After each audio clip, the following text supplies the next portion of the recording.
ఇంట్లో ఉన్న రైస్తో కేవలం 10 నిమిషాల్లో ఒక సూపర్ టేస్టీ లంచ్ బాక్స్ రెసిపీని చేస్తే ఎలా ఉంటుంది? మిగిలి ఉన్న రైస్ అయినా, ఫ్రెష్‌గా వండుకున్న రైస్ అయినా రెండిటితో కూడా ఇది చాలా బావుంటుంది. హాయ్ అండి. Welcome to Neelu's cooking world. ఈరోజు మనం చాలా ఈజీగా, చాలా టేస్టీగా ఉండే ఒక సింపుల్ లంచ్ బాక్స్ రెసిపీని చూద్దాము. రోజు లంచ్ బాక్స్ కోసం హడావుడి పడిపోకుండా సింపుల్‌గా చేసుకునే పొటాటో కోకోనట్ రైస్‌ని సూపర్‌గా ఎలా చేయాలో చూపిస్తాను.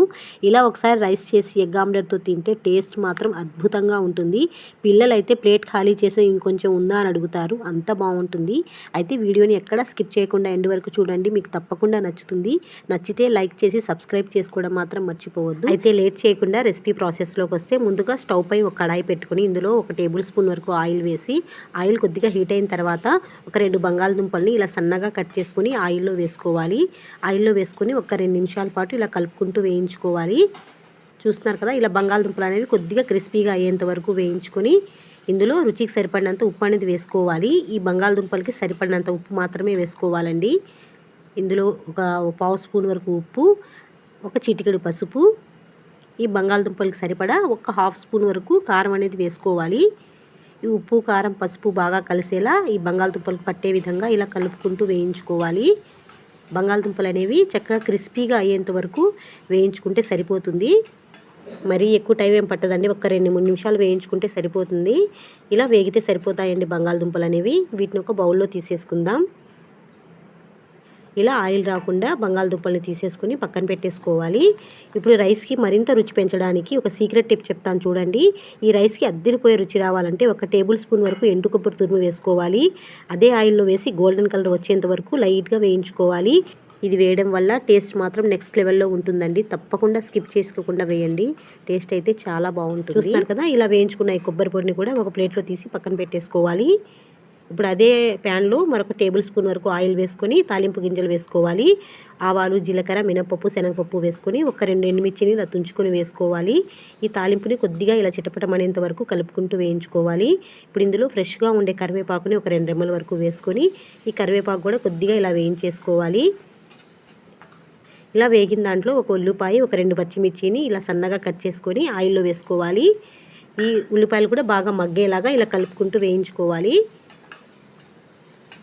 ఇప్పుడు ఇందులో సన్నగా కట్ చేసి పెట్టుకున్న వెల్లుల్లిపాయలని ఒక 2-3 వెల్లుల్లిపాయలని ఇలా సన్నగా కట్ చేసుకుని వేసుకోవాలి.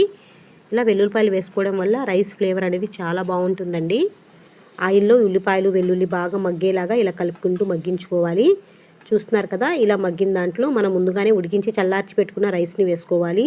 రైస్ మాత్రం పూర్తిగా చల్లారిన తర్వాత మాత్రమే వేసుకోవాలండి. లేదంటే రైస్ ముద్దగా కట్టేస్తుంది. అలా కాకుండా రైస్ పూర్తిగా చల్లారిన తర్వాత మాత్రమే వేసుకోవాలి. ఇప్పుడు ఈ రైస్లో మనం వేయించి పెట్టుకున్న కొబ్బరి పొడి, వేయించుకున్న బంగాళదుంపలు ఉన్నాయి కదా, ఇవన్నీ వేసుకోవాలి. అలాగే కొద్దిగా కొత్తిమీరని కూడా వేసి ఈ రైస్కి ఉప్పు, కారం బాగా పట్టేలాగా ఇలా కలుపుకుంటూ వేయించుకోవాలండి. ఒక 5 నిమిషాల పాటు హై ఫ్లేమ్లో ఇలా కలుపుకోవాలి. ఈ బంగాళదుంపల ఫ్లేవర్ మొత్తం రైస్కి పట్టేలాగా ఇలా కలుపుకున్న తర్వాత రుచికి సరిపడినంత ఉప్పు అనేది వేసుకోవాలి. ఇక్కడ నేను ఒక హాఫ్ స్పూన్ వరకు సాల్ట్ వేసి బాగా కలుపుతున్నాను. చూడండి, ఈ రైస్కి ఈ ఉప్పు, కారం మొత్తం బాగా పట్టేలాగా ఇలా కలుపుకుంటూ వేయించుకోవాలి. చూడండి ఎంత కలర్ఫుల్గా ఉందో, చూస్తుంటే నోట్లో నీళ్ళు ఊరిపోతున్నాయి కదా. పిల్లలు అయితే చాలా ఇష్టంగా తింటారండి. చాలా బాగుంటుంది. వేరే కర్రీ కూడా అడగరు. రెగ్యులర్గా చేసుకునే రైస్ కాకుండా ఇలా కొద్దిగా డిఫరెంట్గా ఇలా ఒకసారి చేసి పెట్టండి. ఇలా ఒక 2-3 నిమిషాలు వేయించుకున్న తర్వాత చివరిగా ఒక నిమ్మకాయ చెక్కని ఇలా పిండేసుకోవాలి.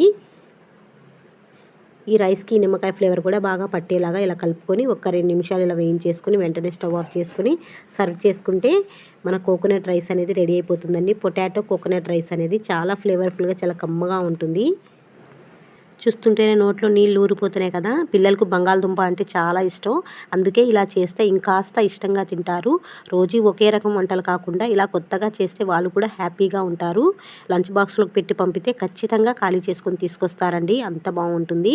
ఇలాంటి టేస్టీ రెసిపీస్ మన ఛానల్లో ఇంకా చాలా ఉన్నాయండి. ఒకసారి చెక్ చేయండి. ఈ బంగాళదుంప ప్లేస్లో మీరు కావాలంటే పన్నీర్నైనా వేస్ట్ చేసుకోవచ్చండి. చాలా చాలా చాలా బాగుంటుంది.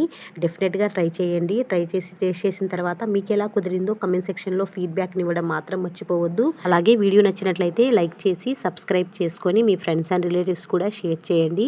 మన నీలూస్ కుకింగ్ వరల్డ్ ఛానల్లో రెసిపీస్ బాగున్నాయి చూడమని చెప్పండి. Thank you.